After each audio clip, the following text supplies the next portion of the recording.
Hey everybody, this is to help with your hurricane assignment or your homework in section 7.4. So I wanted to look at examples where we're dealing with composite functions, composite trig functions.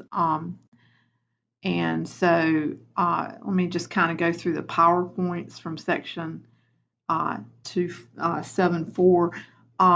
The first type we're looking at has the trig function and its inverse, and then some value here. And so this is what we're looking at here is where we have the function itself and then we have its inverse. And you might think these cancel out. Well, trig is not always that simple. So what is true is that sometimes it cancels out. What you've got to do is look at this value right there and see if it is in the domain of this function that precedes it. So my question is 0.3 in the domain of the inverse sine function? Let me write that down. So is this value 0.3 in the domain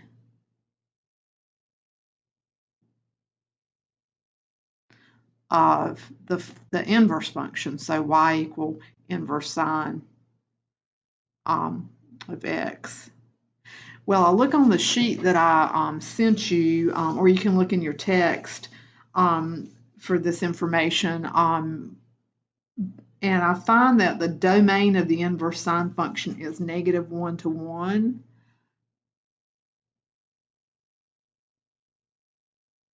And so when I ask myself, is 0.3 in -1 to 1, 0.3 is in between the numbers -1 to 1. So since yes, 0.3 is between -1 and 1, I can cancel that. So I can come back here then and just erase those, and my answer will be 0.3.